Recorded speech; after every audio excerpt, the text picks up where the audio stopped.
Hello. Come in, take a seat. Thank you. I hear that you're interested in working in our Pride Flags shop. Oh, very much so. I'm curious what sort of attributes you have that you think might make you suitable to work in our Pride Flags shop. Well, I'm queer myself, so I feel like I could fit in that way. And I like to meet new people, and it's just nice. Yeah, very nice interactions with the new people. So nice interactions. You're queer. And these are people you don't know. I think you might be perfect. I think you're just the queer and pleasant stranger we're looking for. You're hired.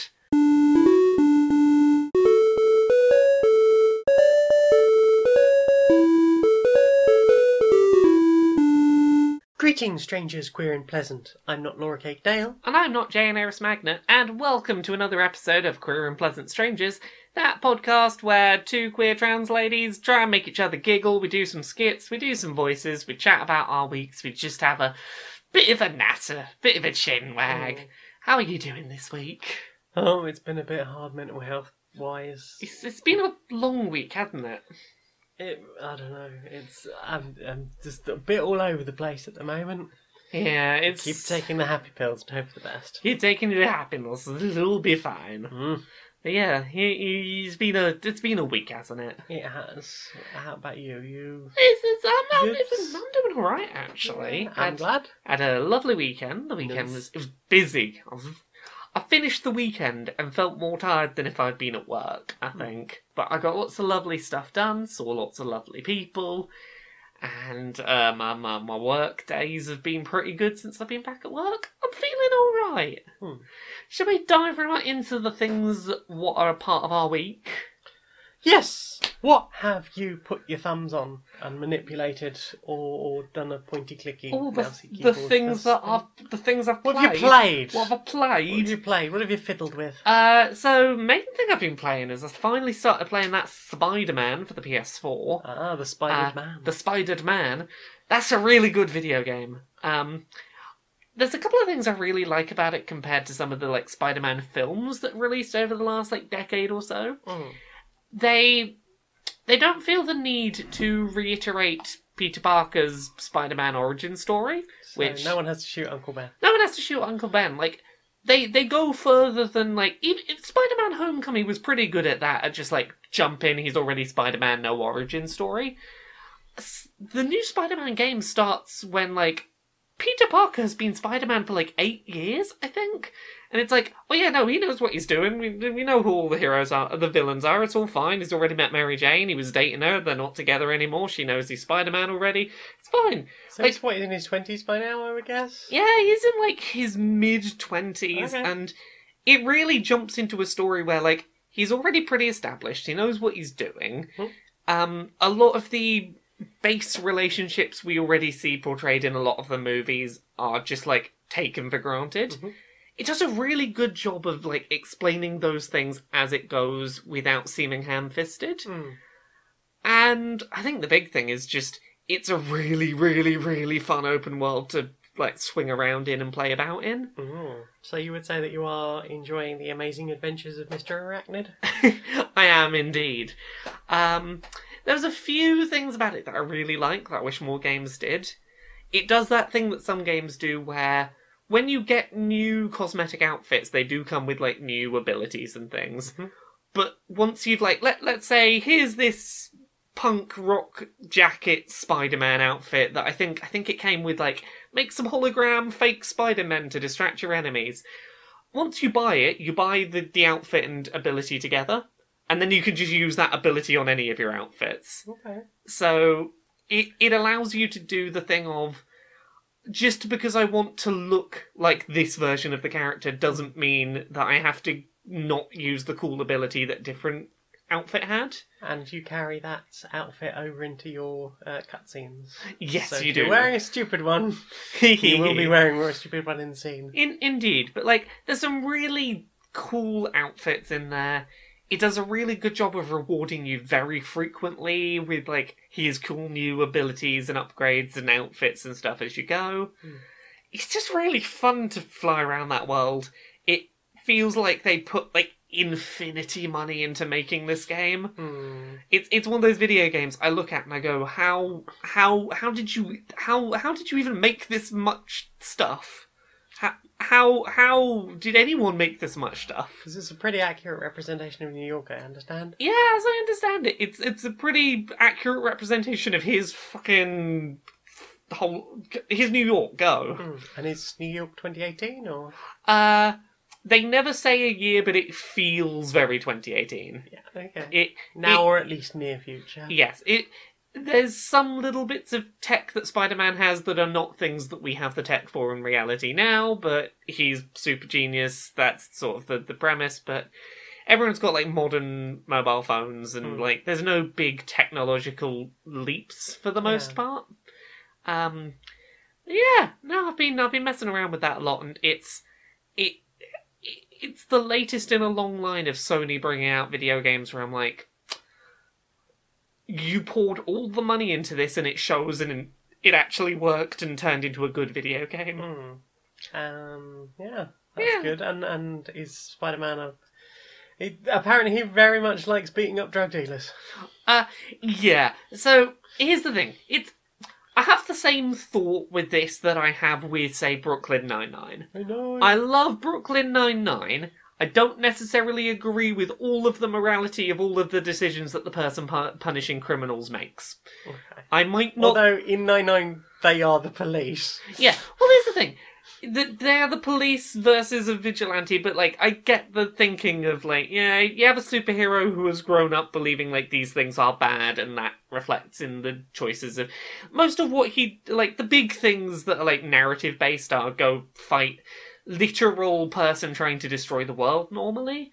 The street-level stuff, it's quite often theft. But occasionally it will be, go beat up the drug dealers. It's like...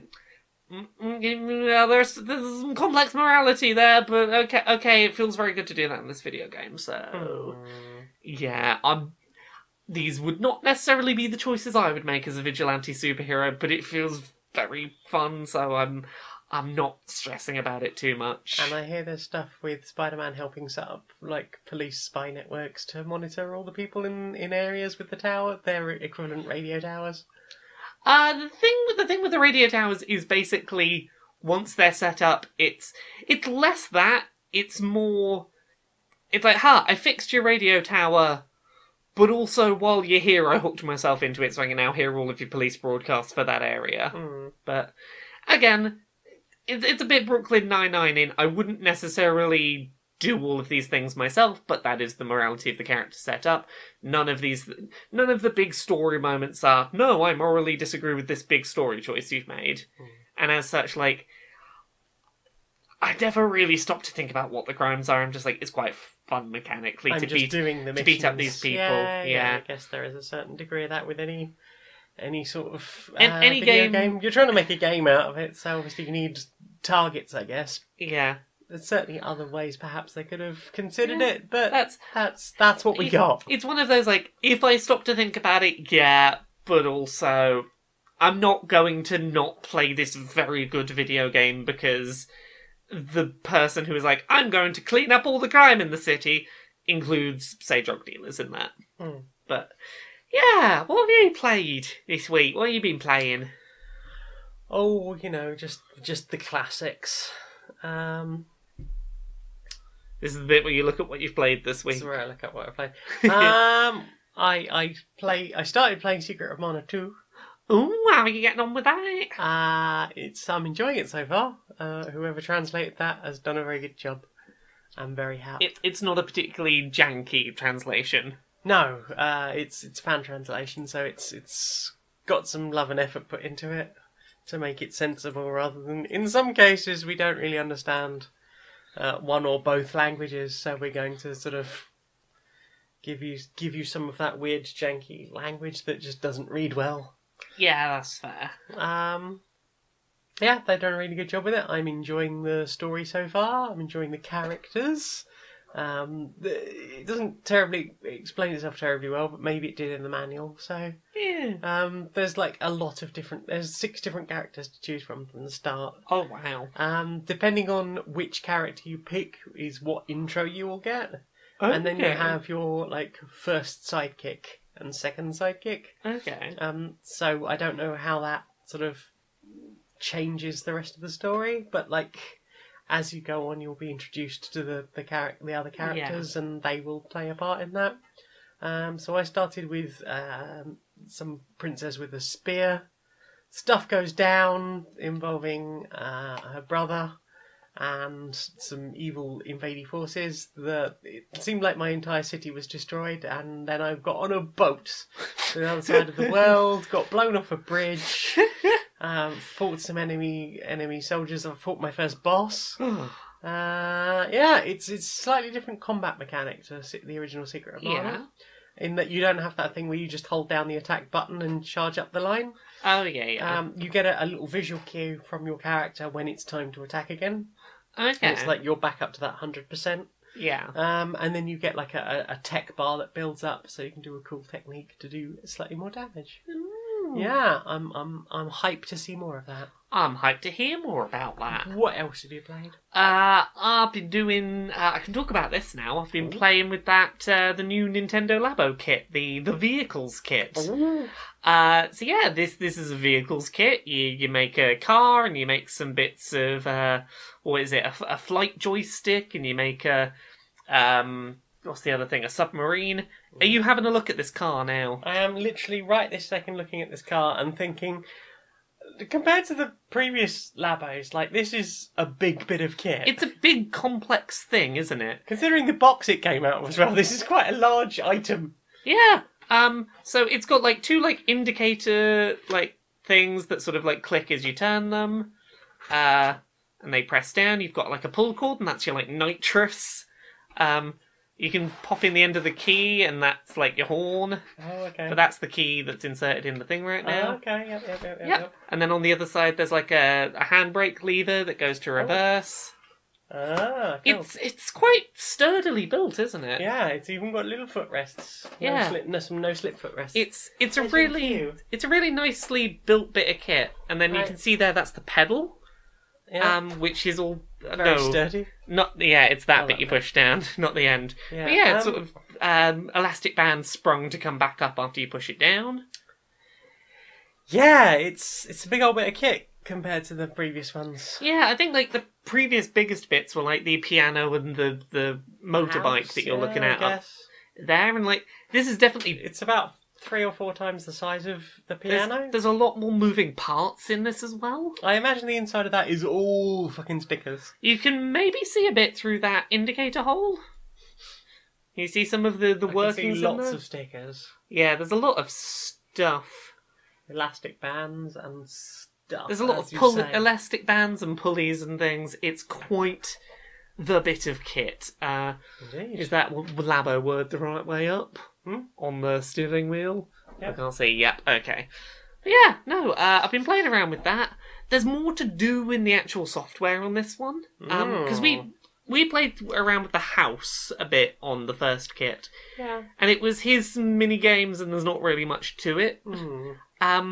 So for this, I built the car, and as soon as you've built the car, it's like, okay, here's an open world to explore with a bunch of challenges to do in it in a car, with a bunch of, like, you twist those little twisty dials, and it, like, cycles between, like, you can now use it to, like, get more fuel for your vehicle, or to cut things down with a saw. Yeah, I saw the big circular saw blade. Yeah, there's a bunch of different tools and stuff. It's a lot of fun to like, there's like rally races, and there's Mario Kart type stuff in there. And it's compatible with Mario Kart, I understand. Yeah, so it's not currently. When you hear this, maybe it will be. As of recording, because the new Labo kit isn't out yet, when we record, they haven't updated Mario Kart. So yeah, that's fine. But considering how well, A, the car controls in what is basically Mario Kart embedded into Labo, and B, how well the motorbike controlled when it was used up with Mario Kart, I'm excited to try out on Mario Kart. Like, I will probably hook up both the motorbike and the car at some point, and we can try doing a race if you fancy. That sounds interesting. Yeah. So I think there's definitely more to do with this kit. Yeah. It's got more actual gameplay and gameplay connotations. Hmm. It's been nice. It's a sturdy bit of kit. Yeah, the trailer for it looked really interesting. It would be cool to see what it's like once you've got all the bits built. And I need to bring them all around. down at some point and we'll have a play. I still haven't had a chance to play with the piano yet. Oh, well, at some point we'll just bring all the Labo bits down and we'll have a mess around. We'll play with our labio. What else have you played? I started playing Super Metroid again. Ooh. Not a lot to say on that yet. I've only just started. It's only just begun. It has only just begun, and it's Super Metroid. I appear to be on a bit of a retro tip at the moment. That's fair. Sometimes you're just in that mood. Yeah, I think the going back to Link to the Past randomised sort of got me set on that, and then I was thinking about, because you mentioned that you wanted to play a new, like, something you could really dig your teeth into. Yeah. So I was thinking like the JRPGs and ARPGs that we sort of played on the SNES. Yeah. Just like I'm just thinking about I probably played most of them, but like there's two really important ones I haven't played. I've never played Secret of Mana 2, and this one's probably going to shock a few people. I've never played Chrono Trigger. Oh, Chrono Trigger's good. You'd enjoy Chrono Trigger. Maybe. I think. But yeah. I watched a retrospective on it recently, and I was like, that seems like a lot. Like there's 30 odd endings to it. Yeah. With variants and stuff. There's a lot of game there, but yeah. At least a playthrough I think you'd enjoy doing. But yeah. Should I talk about another thing? Tell us the thing. Oh, I don't think I talked about this yet. Last week I went to the Victoria and Albert Museum in London. Too fancy. They're fancy. They were doing a video game exhibition, which I believe is open from now until February. Video games, design, play, disrupt, something like that it's called. A lot of it was, here's a bunch of cool stuff to look at that's like, here's development materials from games and things that games need to learn to do better. Some of the stuff there is playable games that I've played before that I think are fascinating to see in a museum setting. Two of them that are like playable in the Victoria and Albert Museum right now are a game called How Do You Do It?, which is a game where you play a young child mashing two naked dolls together and trying to work out what sex is. You did 600 different positions before Mummy came home. And then Mummy gets very... She's like, oh, what are you doing with naked dolls? And the other one is one of Robert Yang's games, who makes very unapologetically gay games. It's Rinse and Repeat, I believe it's called. Okay. And it is a game about being a gay man in a single-sex shower situation, and some of the eroticism around big hot man in sunglasses comes in naked and asks you to help him wash his back for him. It's quite a video game. It's quite a thing to see in a very fancy museum. Like, here's a man going, get in deeper, get in proper deep. Well, you rub his back. He does like his consent in his stories. He does. Hurt Me Plenty. Yes, is one that is very explicitly about BDSM consent, and it's a bit of a one-note thing it does, but it's a fantastic one-note thing it does about consent and boundaries and, you know, respecting what people have and have not consented to. Yes.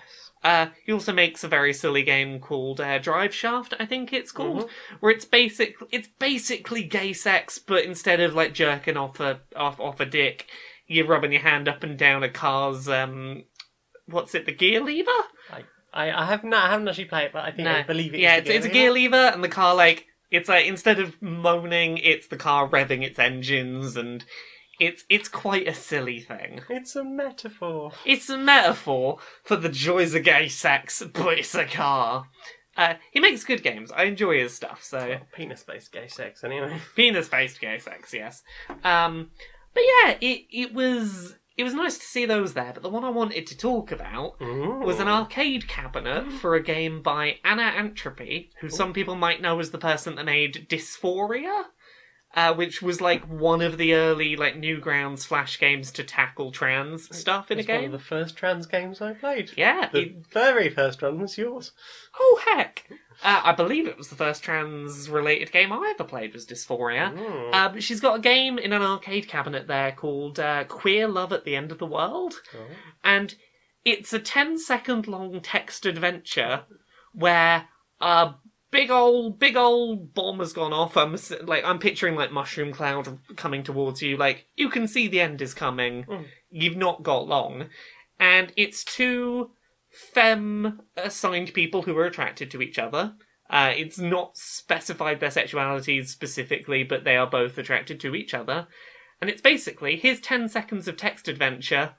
How much romance can you get done in 10 seconds before the world ends? And there are different approaches to it. I was doing it over multiple playthroughs. Like, I would, like, fully read and, like, get as far as I could and then make those same choices and, like, see how far I could get. My boss, Rich, played it, and he was just, like, looking for keywords, being like, a kiss, oh no, I put my hands up her skirt, I didn't mean to do that. But there's something really beautiful about it, about this. You've got very limited time. How do you very quickly show someone what they mean to you? And, like, you might just decide to be, like, to just tell them that you think they're special. You might just give them a hug. Or you can just start finger blasting them as the A-bomb comes. It's an interesting little game. It's very well written from a standpoint of, like, okay, this is... You know, sometimes when you read, like, queer fiction, it's like, it's clear this was not written by a queer person. This is very, like, okay, this was very lovingly made by a queer person. So... Nice. I very much enjoyed you have 10 seconds. What are you going to do with your lady love before the world ends? It sounds fun. I don't think I'd be able to play it because my reading speed is not that good. Yeah, you might have to do what I was doing of read and then start over and keep reading that sentence. But yeah, there is something to it. If you're not reading fast, it's like, okay, what are my keywords? What are my choices? Yeah, I mean, this is why I sometimes struggle with the Walking Dead games. Yeah. Because it's just like, we need to make a decision really quickly. I get that, but, like, my comprehension is fine. It just takes me a long time to read things. Yeah. That's fair, yeah. But it's not going to be a game for everyone, but I found it interesting, so... Yeah, you played anything else? Yeah, I stuffed my holes up good and proper. Played some Donut County. Oh, Donut County! Played through Donut County twice in one sitting. How did you find it? How did you get on with it? It was good. It was lots of fun. You were right. It didn't quite scratch the Katamari itch, but it was fun. You know what might scratch the Katamari itch? The fact that Katamari Rewind or whatever it is has been re-rolled. Re-rolled, I think. It's been trademarked in Europe, so it looks like there's a new Katamari game coming, probably. Or, well, somebody made a very good point underneath the post when I shared it on Facebook, that maybe with the re-rolled implies that it's a remaster of one of the other games. Or possibly even a collection of some of the other games. These are entirely possible. All we really know from the trademark is it is a video game of some kind. With Katamari branding. With Katamari branding. And whatever that is, even if it's a remaster, I'll be happy enough. Yeah. I just want an easy way to go back to those games. True. I would be a little bit sad if it was just We Love Katamari, because that's the only one I've played and I really want something new. I suspect it won't just be that, I don't think. Yeah. Maybe some extra levels, even if it is just a... I think even if it is like a special edition of We Love Katamari with like 10 extra levels or something, I think I'd probably be okay with that. Yeah. But yeah, big fan of the big sticky balls and shouted at by Giant Space Daddy. Yeah. What else you played? The only other thing I played is I played more Pokemon Go this week. I'm still cracking away with my quest to get Celebi. I have a couple of bits I need to do now. I need to evolve some Pokemon using items, which is going to take me a little bit, and I've got to do a week's worth of Pokestop spinning. So I've got that'll be fine, but I have a week in which to try and do the item evolution thing. I'm glad I did my trading of my region exclusives when trading first went up, because for a month those Pokemon... This is a good thing. They're going to be available through 7-kilometer eggs. That's good for everyone. I'm glad I got my trading in before that happened, so I could get my things I needed. So you could be the Poké-Don. Exactly. But yeah, you played anything else? Nope, that's it. That's it for me, so time for this. What's that you're wearing? Oh, it's a magic amulet. A genie gave it to me so I could win that big race that's coming up. Oh, it's about to start. It's about to start.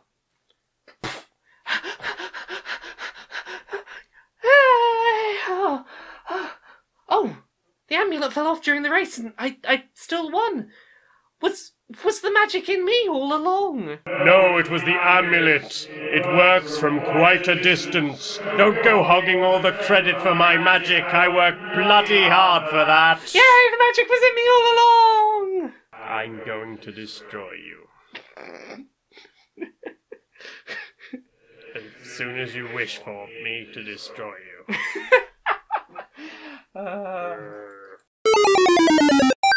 Looks like we're being packed up again, everybody. Looks like another house moving. Oh, I can't wait to get to the new house and very quickly afterwards be unpacked, ready to see where we're going to live from now on. Yeah, it's been quite a thing, you know. I've been for a few moves with them now. Although I find that I'm getting interacted with less, so... Oh, I'm sure if they're moving us from the old house to the new, if they're bringing us with them, they must need us for something. Absolutely. Exactly. I mean, we made it through the culling. We watched the day where they pulled everything off the shelves, and they were being very merciless, throwing out a huge number of things, whole bags to go to the charity shop. And not us, which means that clearly if we were going to get unpacked and get used. Yeah, it was looking a bit one way or the other for a while. We were on the bed, then we got moved several other places, but I'm sure that the fact that I was put in and then taken out of a bin bag, I'm sure that's not portentous at all. 3 weeks later. This is probably one of the longest moves I've ever been involved in. Oh, goodness, yeah. How long did it take to move a box? We've not moved much recently. No, there was, that first day, there was some rattling and stuff, some lifting and some bounced panting around a and bit. being thrown There was down. the sound of a car.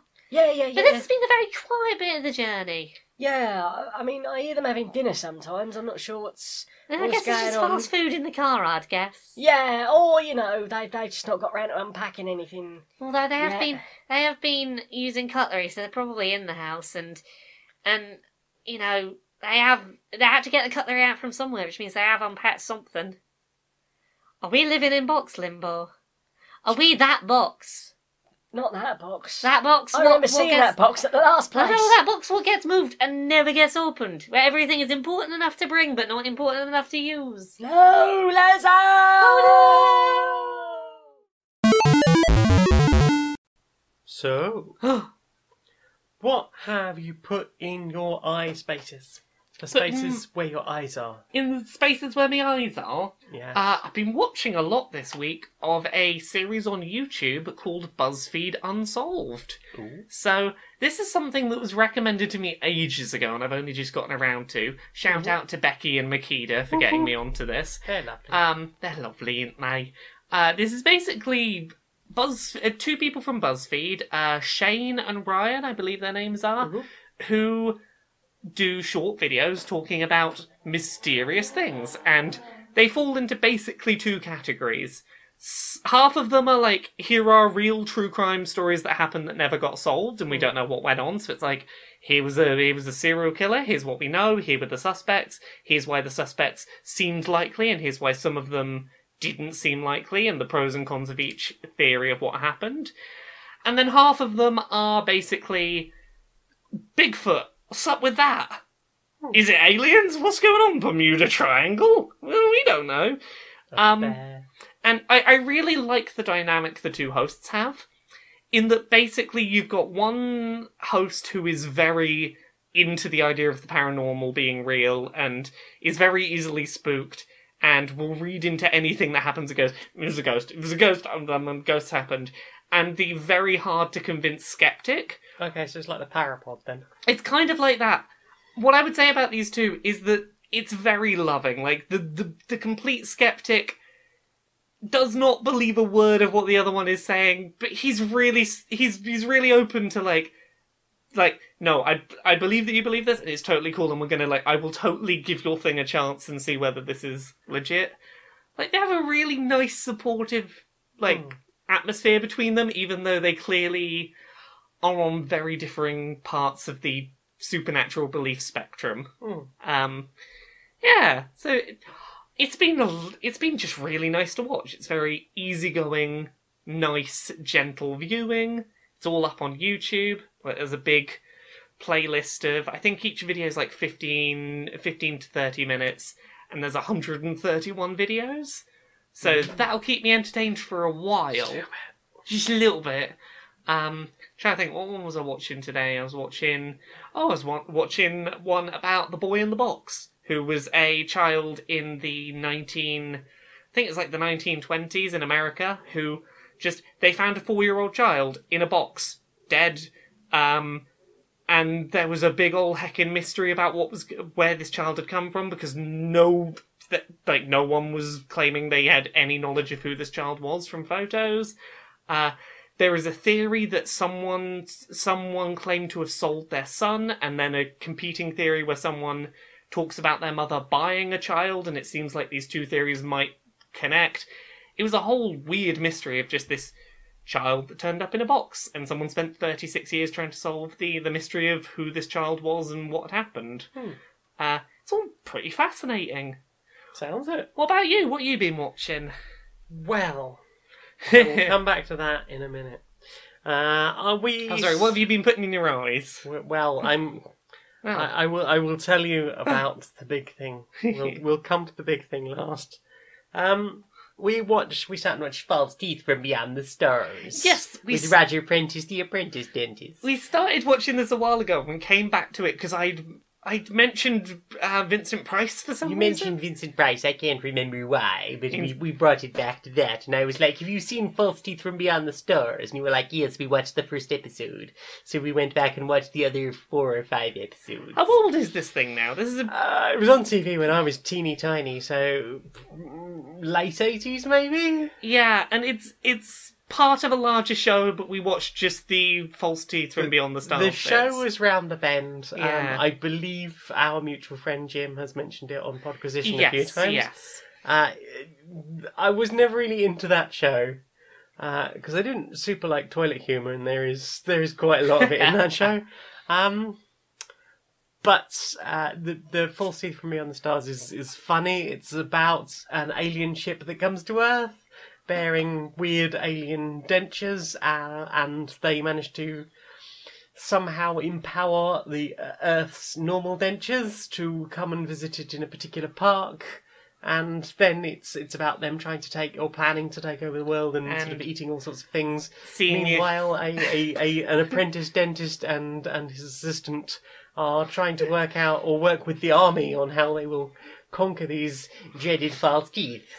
It was really funny. It wasn't particularly long. It was as long as I think that joke could have sustained. And I think it was probably done over Around the Bend series, which I would guess was something like six episodes. Yeah. As is the typical BBC format, but it's very silly. It's entirely available on its YouTube, and it's False Teeth from Beyond the Stars. What else have you watched? I started watching a show I've been meaning to start on for a little while called Nailed It, which is a Netflix cooking show where basically the judges will be some people who are very, very, very good at fancy baking and making impressive, elaborate structures out of food.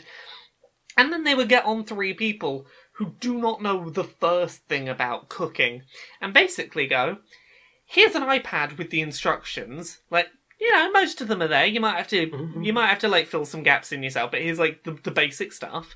Here is a bunch of ingredients. Try and make this fancy, elaborate thing that even professionals would probably struggle to make.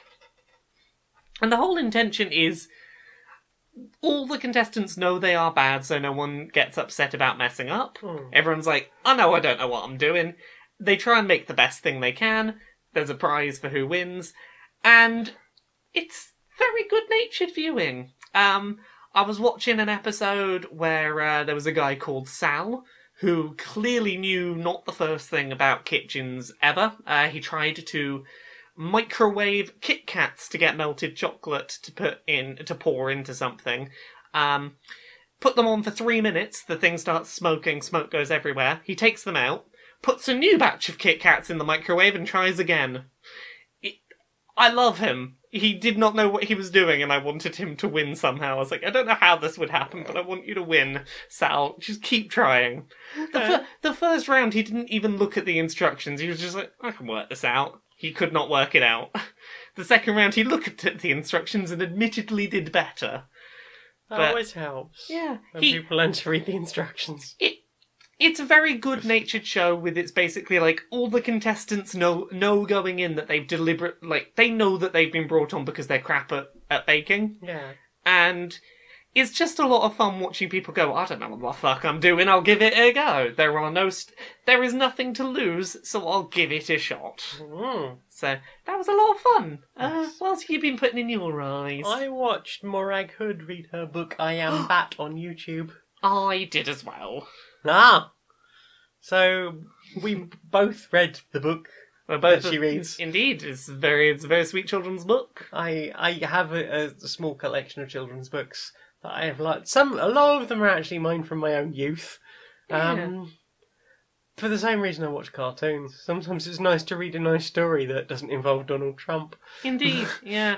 And when you spend a lot of time looking on the internet, you can get a lot of, drama and stuff. And kids' books and cartoons, you just get like, here is a nice moral lesson. People learn to play together. Yeah. So It's sometimes the world's a bit grim and you just want something that you know is going to end well. Yeah.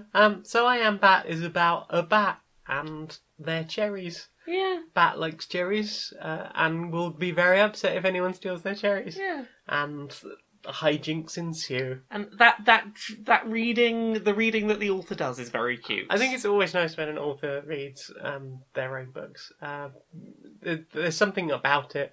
And the way they had little props to go with that for the reading was really nice as well. So yes, that's Morag Hood. Yes. And And many of her books can be found in all sorts of places. I've got I Am Bat and the first one, Colin and Lee, Carrot and Pea. Yeah. Which is about diversity. Yeah. Which I think is a very cute one. What's the other one? Oh, When Grandpa Was a Penguin. Oh, that's Morag Hood as well, yes. That's also Morag Hood. They're I very much like her art style. They're all very cute, sweet books. They are. Yeah. So what else about you? What have you put in your eye? What else have I put in my eye face points? I think the only other thing I've watched, and I'll talk about a little bit of it first and then I can leave the rest to you, is I've watched a little bit of Adventure Time. Oh, just a little bit, eh? Yeah, so Jane's watched considerably more than me recently. Adventure Time's one of those shows I started watching, didn't get on well with the first season, jumped into some odd episodes here and there, and I can totally see that show has growth and it becomes something special. Jane was watching some later episodes and I jumped in and was like, oh, these are really interesting and really good, and this has more depth and is taking more risks than I expected. That's interesting. And there was things that you even remembered from previous episodes. You were like, hang on, things from Series 1 that I've seen. Yeah, there were bits and bobs I remembered, and I knew what was going on. Yeah. And then I didn't see the finale, but we did start from the beginning of Season 1 for a thing in the future. Yes, for a thing. There is a thing that might happen in the future that people who have enjoyed certain other things that have been made Cartoon Network products. Yeah, and maybe discussing them on a semi-regular basis in might be fair. I bet you can't guess what we're planning to do. We started watching Adventure Time from the beginning, and yeah, again, I don't think that the first season's particularly strong. It's fine. There is some stuff of worth. It took a while to get its feet under it, there's- but it is still very sweet. There's stuff worth discussing, and it's still a sweet, competently made show at the beginning. It's just, it's a lot like Steven Universe, except possibly it has this problem a bit worse in that it feels very similar to something like Avatar: The Last Airbender, in that a lot of its early episodes, while fun hijinks kids show, don't necessarily cotton on to what the show is what's ultimately going to make the show great. And you have to watch through a period of not necessarily the best the show has ever done to get the hooks in of why you should stay. So, yeah, do you want to talk about your Adventure Time experience? I watched about 14 hours of Adventure Time this weekend. Yeah, over couple of days? 2 days. I spent most of Saturday lying on the couch watching Adventure Time and playing Secret of Mana. Yeah, because you realised after the finale happened, you were like, oh yeah, I've fallen behind. I realised the finale had happened, and the last set of episodes I could remember having watched was the mini-series Stakes, which actually happens in season 7 of 10 seasons. Ha! So I went and I found resources online where I could sit and watch Adventure Time. And I watched from the beginning of Stakes. So I watched all of Stakes all the way through to the finale. So I inhaled 14 hours worth of like 3 or 4 years worth of Adventure Time in one go. I don't know what happened. I remember watching like that sort of most of season 7, and I think like maybe another half of it hadn't come out or something. Yeah. And it was getting a little bit irregular in its scheduling, and I just couldn't be bothered anymore to try and like deal with it. I do what I do with a lot of series is I'll just wait till like the series is finished and then I'll watch the whole thing. Yeah. But then like I don't know, I somehow completely lost track of it, and I would go back and just like watch the Adventure Time that I had. Yeah. But I wasn't acquiring the new stuff, and which is weird because it would have been perfect last year while I was on my back recovering from surgery. Yeah. Was my one question for you was the ending of that show satisfying? Yes. You feel like it's like, yes, that was a show that is good and, closed, finished off in a satisfying way. In no way closed. In no way closed. Okay. I don't want to spoil it, but like, even if you haven't seen the last episode, this won't be a spoiler. The planet still exists, and if you've seen the episodes, I believe it's like Greyballs 1000, you know that the Land of Oo in some form exists in the future. Whether or not Finn and Jake and Nemo and the characters you love, the world still exists, and therefore stuff will happen. Yeah. If not in the original Dimension version, there's always Prismo who sits at the middle of everything, and we might get to look at a different version of that in the future. Who knows? It's Adventure Time. Shit happens. Yeah. It's left in a way that you could tell more stories from Oo, and I believe the comic books will continue to do so. But I sat down and watched a lot of Adventure Time. Obviously, of particular note were the mini seasons. Stakes, Islands, Elements, and then obviously the season finale, which was like an hour long, like 40 odd minutes long, I think, all included. Less adverts was Come Along With Me. It's a lot. There's a lot going on. A lot of emotion. One day we will get there together and I will understand what it was you saw. Give it, let's say an estimated 57 weeks. We estimated that maybe 57 weeks could get us through that. 57 weeks of a thing could get us to the finale. I think it's like 283, 287 episodes. I can't remember. Yeah. Something in that region. Yeah. So there was that. Did you? I have many thoughts. Oh, I also watched the San Diego Comic-Con Adventure Time finale panel. Is this the one where Rebecca Sugar on stage does the song? She plays 3 tracks. Yeah. Which is very nice, and obviously sings with the voice actor who does Marceline. Yeah. I didn't know Jake's voice actor is in Voltron. Oh, do you know who is in Voltron? No. I just know that about 20 minutes or so into the panel, he was like, whoever organised San Diego Comic-Con has put this and Voltron on at the same time, so I have to go over there and be a robot now, bye! Oh my goodness. Okay, I have guesses who that might be, actually, but yeah. Yeah, so there was that, and Rebecca Sugar made, what's his name, John DiMaggio, the guy who voices Jake and Bender. And obviously getting to see Ice King's voice actor, and I don't think I'd ever seen the actor that plays Bonnie Bell Bubblegum before. Yeah. I was like, oh, okay. I mean, I have no way of picturing things, but of all the person I would expect to match that voice, that's not that person. Got to see the actor that plays BMO as well. Oh, I've never seen them. I've never seen them before either, and it's interesting that they refer to BMO using almost exclusively female pronouns. I'm pretty in the show. Don't they use they them? Flits back and forwards. Okay. Between sort of masculine, feminine, and non-binary. I like to think of BMO as being either gender fluid or non-binary. Yeah, that's what I'd always pictured, but I could be wrong. There's always stuff in the comic books to catch up on. I think I've only got something like the first 7 comic books, so I might have missed a bunch of stuff. Yeah. Again, I think when I went off, I don't know, I went off like a whole bunch of seasons at the same time, including Bravest Warriors. Oh, that yes. Went off. That went off of YouTube, understandably, obviously for financial issues. And then I think I got something like the 2nd or 3rd comic book, and I was just like, of the sort of collected volumes, and I was like, this is not what I wanted. So I stopped with that. I stopped with a lot of comic books, and I think I've been sadder for it. Aww. But now I'm very sad that Adventure Time has ended. But we can get to experience it together! Yay! You put anything else in your eyes? One last thing. I will have been watching the Beatbox Legends Championships Eliminations for 2018 on the Human Beatbox channel on YouTube. There are some really good people going through. I'm excited to see how that goes.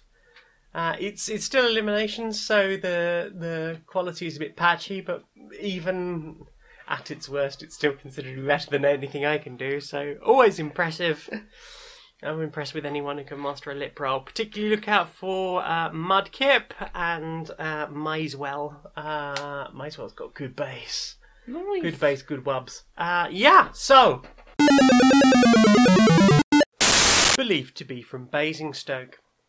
Next tonight, we have reports of bakers operating in your area. We go over now to outside broadcaster Lana Soupmasher, who's live on the scene talking about this thing with the bakers, the news thing that we're reporting. Yes, I'm out here on the street talking to some real people who have experienced bouts of baking this week. First person, can you tell me what you saw this week? I've encountered some shoe pastry. It's not the done thing, just people. I was walking down the street, and all of a sudden I just saw these shifty looking folk gathered round a bowl, and apparently they were making shoe pastry, and I'm very concerned by this, because that's not the sort of thing one expects to see in a high street. No, certainly not. I believe we have another person who has encountered the bakers themselves. Tell us what you saw. I saw something that I'd never expected to see. There were people with large farmhouse loaves. Warm and fresh and smelling very enticing, but one simply mustn't give in to these things. Oh, goodness. I believe we have one final witness on the scene. Aye, I saw some bacon like you wouldn't believe. Yum yums, tasty, delicious. But, not that I'd touch them, obviously, because bacon, I'm not sure if we can even air that. It was so horrifying. Back to the studio. Are you tired of having your favourite items of femme-coded clothing that are highly practical and wonderful and comfortable and stylish, but just don't have anywhere to put your keys? I'm entirely frustrated by this problem.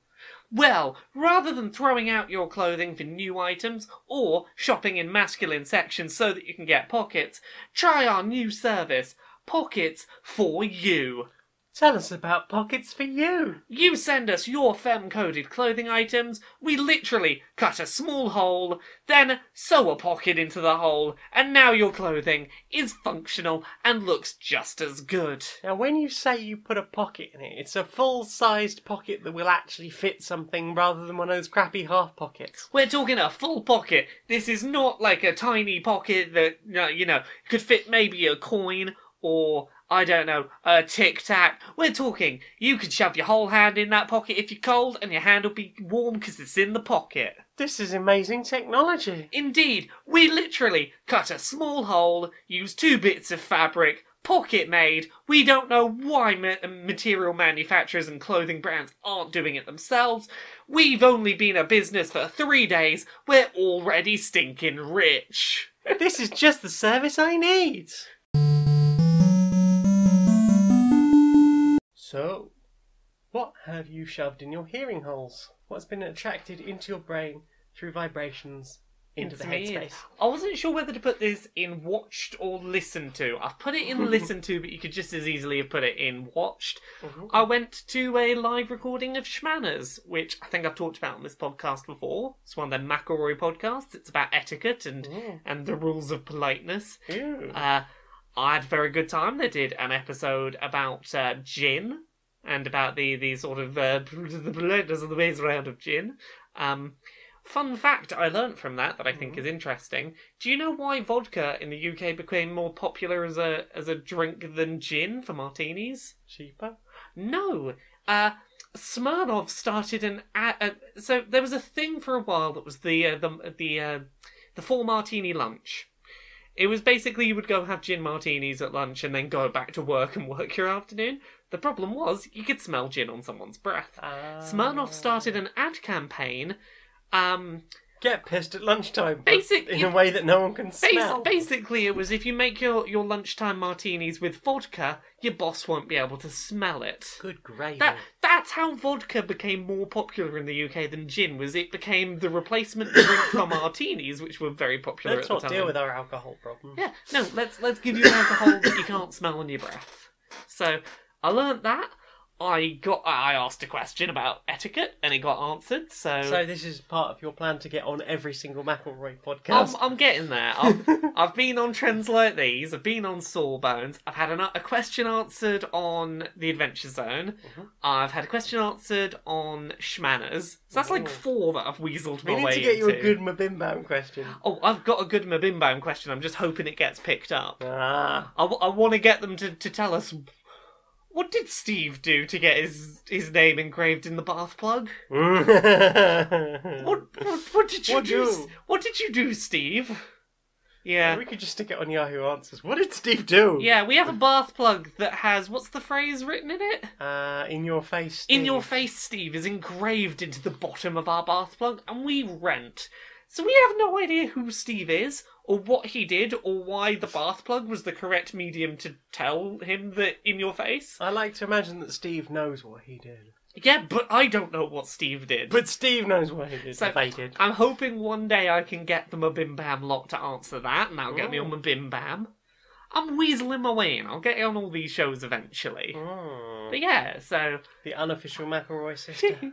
Next time that a Schmanners live Q&A episode goes up, or the Gin one if the Q&A is tacked onto that, you should be able to hear me on there. What have you put in your ears this week? Mine are all related, so I think we should do all of yours first.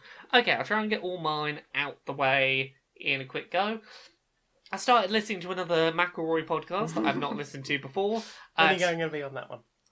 Probably not this one. It's called Till Death Do Us Blart. The McElroy brothers, along with the people from the podcast The Worst Idea Ever, where every year they will pick a terrible film and watch it and review it once a week, every week for a whole year. So, like, here's a year of us watching. I think the last one they did was they did Sex in the City 2 every week for a year. They reviewed it once a week for a year. They got together with the McElroy brothers and were like, once a year we will watch and review Paul Blart Mall Cop 2. Okay. But even on the first viewing, they've already come up with a lot of very interesting, bizarre lore for this film. It was a silly thing to listen to. I had some fun with that. And then I've got some songs I listened to this week. So I listened to a track called Social Drinker by a band called Swordfish. I am a social drinker. It's I not- drinks with all of my friends. No? No, it's a laid-back rock track. Okay. Masculine vocal track. It's about vices as crutches for feelings of isolation. So it talks a bit about, like, learning to trying to distract yourself from depression with activities, about using things like cigarettes as distractions from restless empty hands, and basically just about, like, how easy it is to fall into vices as a way to be like, just not think about all the things in my brain space. That's my excuse. Something like that, innit? I listened to a track called Heterosexuality is a Construct by Onsind. Sort of folk rock feel to it. Singing about fragile masculinity, ideas of being non-straight or being trans. Basically about being fuck you to homophobes, and about how a lot of homophobes are basically just scared of thinking too long about that one time that they looked at someone of the same sex of them and went, oh, they're pretty hot. Oh no, I had a gay thought. Ah. It's like, no, don't be fearful. Don't be fearful, homophobes. Acknowledge that it's okay that you once thought a guy was hot. And I listened to a track called Me, Myself and I by Joel Favier. It's got sort of a funky, low sort of beat to it, masculine vocal, about struggling with a busy mind and trying to find comfort with a mind left alone with itself. So, those were the things I listened to this week. What about you? I listened to 3 things relating to the big thing that I watched, and not just the versions that are in the show. I listened to Come Along With Me, which is not only the outro, but there is a sort of slightly longer version. It's very nice, and it's just very sweet about sharing time and adventures with friends. I listened to Everything Stays, which is a very bass-heavy track played by Marceline, singing about how things remain but can change over time. At least that's my take from it. And the last one was Time Adventure, which could be about lots of things, I guess. Someone explained it in that San Diego Comic-Con panel as being all time happens at once, so you never really lose anyone. I saw it as it could be about the cyclic nature of the universe in Adventure Time. Yeah. Because they talk about how, like, the elementals are reincarnated. There's stuff in the series about how Finn and Jake themselves might be reincarnated versions of previous sort of heroes or people in the Land of Oo. So there is. I thought maybe it could be a bit about the sequel of that, the cyclic nature of that, or that it doesn't matter what time or experience has done to change us. We have our past together, and so you and I will always be best friends. Oh, Regardless of what else happens, has happened, is happening. Yeah, that's really sweet. There is obviously there's the version that plays in the finale, and there's the version that Rebecca Sugar played live at San Diego Comic-Con, making me and most of the rest of the panel cry. Oh, it's been a quite cry-heavy week for media for me this week. Yeah, some weeks are just like that, aren't they? Yeah, I watched. Watching the finale of Adventure Time, sobbing. Watching the end, watching the panel related to it, sobbing. Watching analyses of the last couple of episodes to see what other people have sort of made of it, sobbing like a child. Give me 57 weeks and I'll be sobbing too. There's so much to it. Yeah. And by the end of it, you'll be like, fuck, I need to watch some of those previous episodes now knowing what I knew before. Have you listened to anything else? No, that's it. It was an Adventure Time heavy weekend this week. Well. I am saddened, Odin, at the way that certain people are using our history, our language, alphabet and culture. What sort of people are you referring to? Not good fighting folk, cowardly twatbags of people. Not Norse Vikings. No, not Norse Vikings, though they very much co-opt a lot of our things. These are known to the humans as fascists. Oh no, can't be having any of those. All our words and language are for the Norse Viking folk. I have some thoughts about this. How about we do some smiting? Some smiting, yes. Some I smiting. shall bring my mighty hammer Mjolnir. I shall bring my lightning, I suppose. I don't know much about the background I come from. I think lightning might be involved. Well, it sounds like you know about as much about Norse mythology as most fascists. Ah, that is a very good point you have made. Let's go smite some fascists for using our terminology. Excellent, yes. Lay off the L house, dickheads.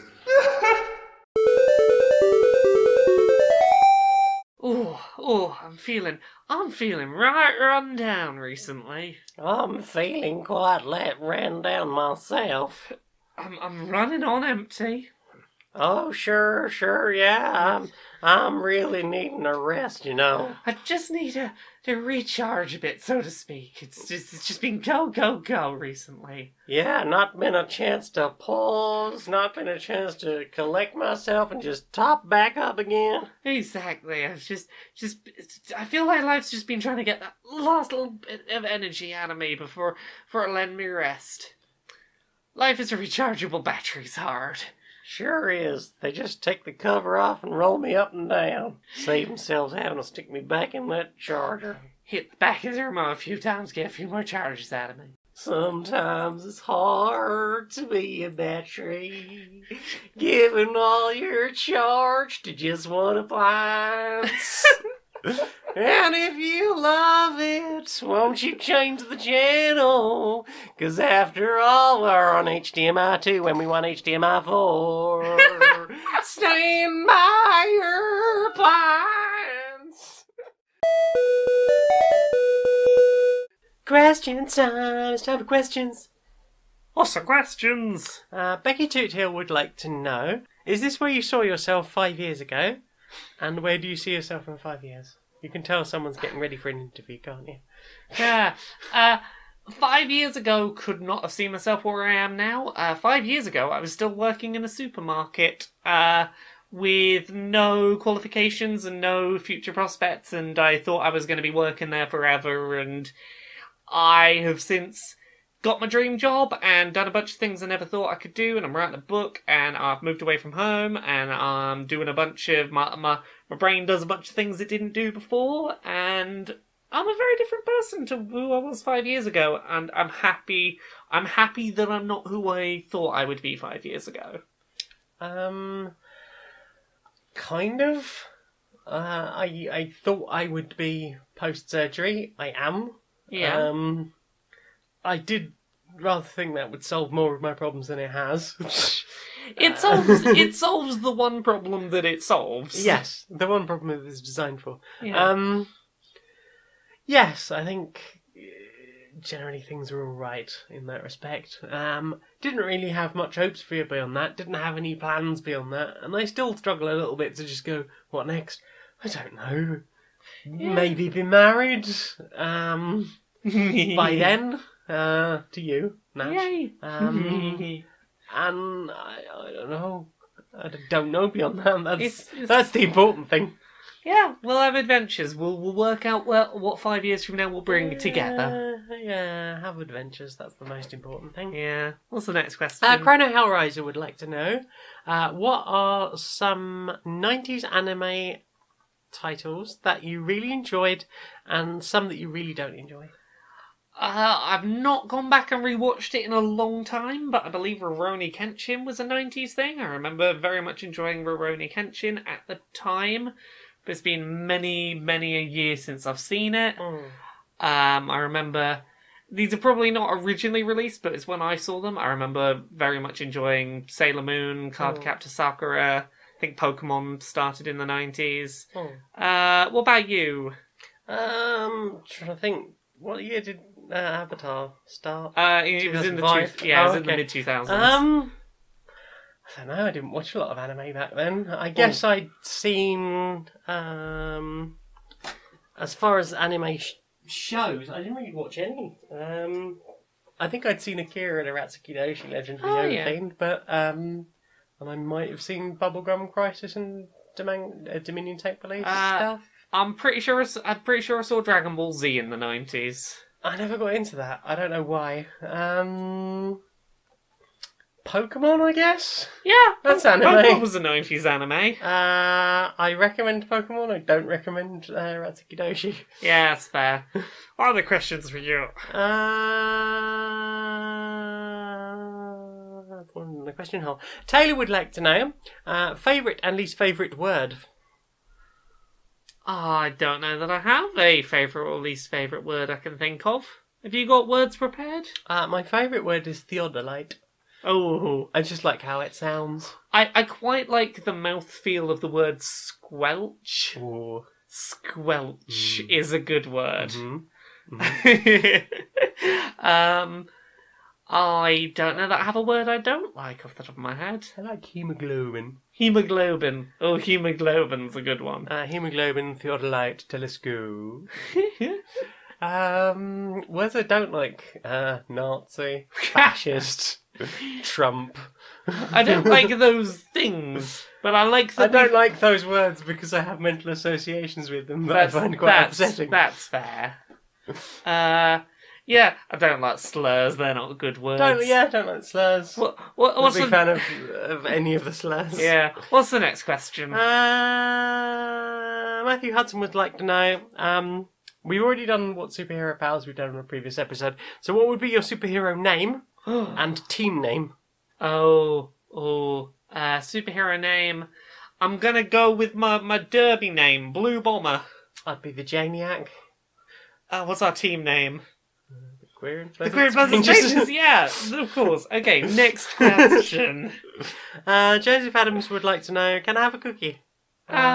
The instructions on how to make my peanut butter heroin cookies are on stonemonkeyradio.blog under the title Vegan Recipes. I'd say, if you've had your dinner but you've not yet brushed your teeth for bed, you can have one cookie. Then you brush your teeth and go to bed. And if they've just come out of the oven, you have to let them cool down first. Yes. Mm-hmm. Kira Anderson would like to know, we get a question each this week. Laura! Why is Captain Cherry Hippo? She's very good, but why? Why is Captain Cherry Hippo? Why is Captain Cherry Hippo? Okay, so this question is basically asking, I've now revealed that my character for Season 5 of Dice Funk, the same day as this goes up, Season 5 of Dice Funk's first episode will go up, in which I play a new character who is called Captain Leah Moira Malbec, the captain of a spaceship. This is basically a big drunk space hippo who just wants to make friends. As the Sherry Lady voice, and I'm very excited for the entire season of getting to do this old voice week after week. Why? Because I love that voice and I want an excuse to do more with it. As much as we love that voice, we've not found a huge number of skits to do with it. No. I'm looking forward to the excuse to do lots of that voice on a guaranteed weekly basis. Why a hippo? Big and cuddly. Very body type, very different to characters I've played before. It's a fun challenge. They're a different type of character. They're a ranger with basically a big shotgun as opposed to a magic user. So basically just big gun-wielding hippo lady who likes to get drunk and use the drunkenness to inspire people on. Just to have an excuse to give drunken speeches like this. I'm very excited, although I will be wearing my extra strength earplugs. That's fair. But much like doing Frank in Season 4 of Dice Funk, it's an excuse for me to take a voice that I enjoy doing on Queer and Pleasant Strangers and explore it a bit more, see what I can do with it, and what characters evolve when I do that voice for prolonged periods of time. So are we going to see the Social Justice Warriors in Season 6? Frank was basically the Social Justice Warriors. That's the voice. Now got the Sherry Ladies. What have we got? I suppose the kids. Yeah, man, know what I'm saying. Know what I'm saying, man. Actually, yeah, I could see doing that for a future season. So yeah, I did my own voice, I did the Frank voice, and now I'm doing... I did the Social Justice voice for Frank, and now I'm doing the Sherry Lady voice for Leah Moira. Pipe. And now I get a question just for me, which is, if I was joining the series, joining Dice Funk in Season 5, what would your character be? I would be... much as I would desperately love to get Ellie back out, because I keep trying to put her in things, and it never works out. I never get to play her for more than a few minutes. Oh, no. And she seems like such a fun character to go and do stuff with. If not that, I would probably be a Cicalia? Ceralia? Ceralia. I think so. Basically, a half. Torso, human, lower half would be a sort of crown of cephalopod arms. Because I'm into that. I would be a pro-dom sex worker. So I would be like just like a hireable mistress, and I would be the conduit of awkward, just to really humiliate people. Oh, you're going to use it to make them feel awkward. Yeah. That's an ingenious use. Yeah. Also, while we're on the Dice Funk questions, Conrad Zimmerman, who's done podcasts with Jim Sterling before, is on season 5 of Dice Funk. So they're all self-contained stories. Go jump in at season 3 or 4 or 5 that I'm in. And then go back and listen to seasons 1 and 2. But they've not got me on, so leave them till last. But Anne is really cute, and the through story, there is some logical connectedness between them. There is, but equally, I jumped in at season 3 and I totally worked out what was going on. Totally can. It's totally doable. Michael Scott Ferguson. It's a serious question. Femme presenting strippers, demeaning or empowering? Entirely depends on the context. If you're choosing to do that yourself, that might be an empowering thing for you. If it is something that is imposed on a situation where it's not appropriate, it could be a demeaning thing. A great example is I've been to work events in the video game industry where it's like, here's a video game to preview, but also here's some women stripping on stripper poles. And in that context, there's a little bit of, this is tonally inappropriate and weird and uncomfortable, and that might be demeaning in that context. It depends on the context and how the person themselves that's doing it. It can be both. I suppose it is Context question depending. really up to the person who's doing the stripping. Do you feel demeaned? Then it's demeaning. Yeah, exactly. But you could say just the same thing about working in publishing or bookmakers. I don't know why those are the first two jobs that came up. I would say it's like all sex work. It's a job. Yeah. And if you're happy making money doing it, and I hear it's very good fitness-wise. Yeah. You get to do all the bendies and so forth. And I hear you can make, if you're good at it, you can make quite a lot of money in not a huge amount of time. Indeed, it's a thing. I wish I was good at it. The money's good. It's work, and sometimes it pays more than the minimum wage, which these days is quite impressive. Indeed. So basically, it's not inherently either. It all depends on context and the person. And as a follow-up to that, versus attitudes to mask presenting strippers. Again, it's entirely dependent on what the person's getting out of it and what the situation is. Absolutely. Yeah. I don't think it matters gender or gender presentation. Yeah. Anne Divine would like to know, who is the biggest, most evil lady in video games? Ooh. Good big evil ladies. I'm drawing a mental blank for a second. You got any answers for this? How tall's Kerrigan, and is she actually evil? I don't know. I haven't actually played StarCraft 2, but I believe the Queen of Blades is quite tall. Yeah. The first answer that jumped to my head is, I believe it's Fury from Dark Souls 3, who is basically big, tall, dominatrix lady god with whips. Go on, she sounds like my kind of girl. She's big. I don't know if she's evil. She's one of the four horse people of the apocalypse, which suggests evil, I think. Are they evil or are they just a force?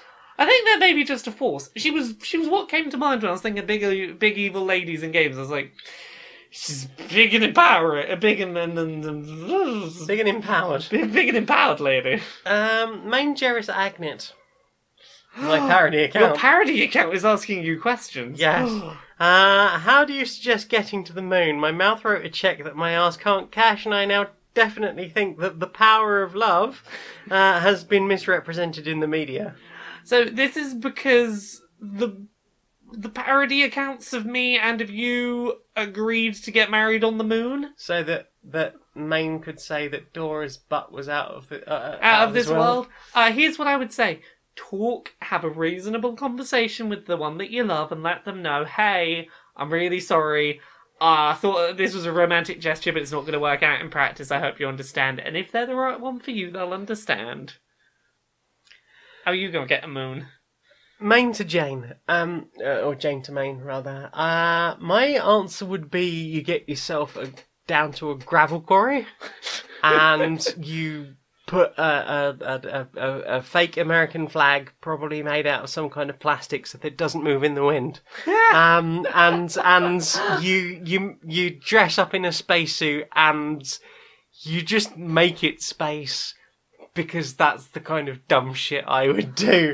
Just be like, just use your imagination. And then just put them in a car, This is the best I could do. blindfolded. The car like rumbles around a bit, so it could be theoretically the spaceship. And you just bring them to that quarry on a night when it's cloudy enough that they can't see the moons above them. Yeah. And get some of those moon boots with the little bouncy Exactly, shoes. you can totally convince them you're on the Or a moon. pogo stick, because that's exactly the kind of dumb shit I would do. Is like, I had a really grand idea that I have no way of following up on. What's the next question? That's it. That's all of the questions. Those are all of the people that wanted to know stuff this week. Thank you very much. Thank you very much for asking the questions. Now, do you know what I want to see more of? What do you want to see more of? Social justice warriors. Hello, Larry. Oh, Barry, how are you doing? I'm quite infuriated, if I must be honest. Oh yeah, what's been going on? Well, it seems those pole folks have been up to some shit again. Those chatters. Oh goodness, what have they been doing now? Has it been harmless but shitty internet pranks, or is this a bit more serious than that this time? They're actually trying to get people killed. Oh goodness, what on earth's been going on? Yeah, so basically, it turns out they'd, rather than their usual harmless, or generally harmless pranks, they've decided that they're actually going to try and get some people of colour killed.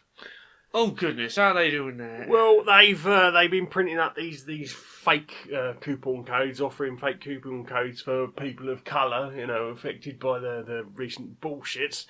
Offering them 75% off, and this leaflet contains a QR code, and when it's scanned, it basically says like, "This is a robbery. Put all the large bills in a shoebox, or everyone dies." Oh goodness. Which is that's bloody. good. They're just trying to get people killed now. Yeah, that is not harmless joke. That is, let's see if we can get people killed. I don't even know what to say about the world at this point. Like, to think that there are people in this world who are like, yeah, that'll be a laugh, is frankly horrifying. Yeah, I don't even get why what is wrong with these people? I don't even know. I can understand, like, if you want to prank your friends, you want to have a laugh like that, but to actually take complete strangers that have never done you any harm, simply by virtue of the fact that they are people of colour, you think it's fun or funny or a good idea, you hateful little fuck. Yeah. That you're literally trying to get people killed, and given the rate at which, let's not beat about the fucking bush, the rate at which black people are executed by the police in America, it is ridiculous. on a daily basis. It's fucking disgusting. Yeah. All I really have to say about this is, people will try and tell you, like, oh no, racism's a fixed problem, it's not an issue anymore. The fact that people like this exist and are willing to do shit like this, it's not a fixed problem, and it's the thing that white people like us need to look at and go, how on earth did we get here, and what can we do about this? Because it is a problem. I think anyone who thinks it is a fixed problem is probably, or is certainly, part of the fucking problem. Yeah, exactly. It's Excuse my language, I am particularly stressed out about this particular subject. No need to apologise. It is a stress-inducing problem. It's fucking terrifying. It is. I don't understand the mentality that leads someone to think that is something that is acceptable to do in life. Yeah. I can, as the kids say, I cannot even. I cannot even either. Look, the world is dark and it's scary and it's horrible. You know what I feel like I'll need? A hug. Yeah, I could do one on them bro hugs, one of them platonic bro hugs. Yeah. Well, it's just a hug. Let's not needlessly masculinise it. Yeah, it's a hug. It's a hug between friends. Exactly. Oh, yeah. Well, I hope that more people will consider hugging someone and forming a connection rather than trying to get them killed. Yeah. I really despair. I genuinely despair for I do humanity. as well. I needed that hug. Things are a bit dark. Definitely. Well, if you want to talk about it, But I appreciate. Yeah. Shall I pop a kettle and we'll have a chat? Yeah, have a cup of tea. Yeah. What, I don't know what land it'd be, but... Well, not for us to say, really. Yeah. So, following on from before Racial Justice Warriors, I would just like to say thank you to everyone for listening. I really appreciate it. And thanks for your likes and the people that comment and the people that sending questions. I very much appreciate it. We both do. Yes. We have audience engagement, and that's a really nice thing. I try to engage with the nice people because Indeed. they are very nice people. They are lovely, sometimes queer, sometimes not, pleasant strangers. As I've said before, you don't have to be queer as long as you're a pleasant stranger. Indeed, and the longer we do this show, the more of them are making their way out of stranger territory. Mm. Yeah. Internet, places. Where are you on them internets? SoundCloud.com http // www. https // Oh, fancy. I'll have you know I'm getting secure. What was I talking about? SoundCloud, Janiac Magnet, and Twitter and YouTube, Maniac Janiac. That's JANEIAC, because JANIAC was already taken. I can be found on Twitch, twitch.tv/Janiac, and I think that's everywhere that I do. StoneMonkeyRadio.blog, and there's a Facebook group for Stone Monkey Radio. It's got one person in it that isn't me, so two people technically. Yeah. Anyway, what you do? Where can we find you 9 to 5 Monday to Friday? Don't get ahead of me. Starkey.co.uk. Nah. You can find me pretty much everywhere at Laura K Buzz on Twitter, Laura K Buzz on YouTube, Laura K Buzz on Twitch. I do that bit first, then I say you can find me Monday to Friday 9 to 5 at kotaku.co.uk. You can also find me on Dice Funk, which is a Dungeons and Dragons real play 5th edition podcast. I'm on seasons 3, 4, and now 5.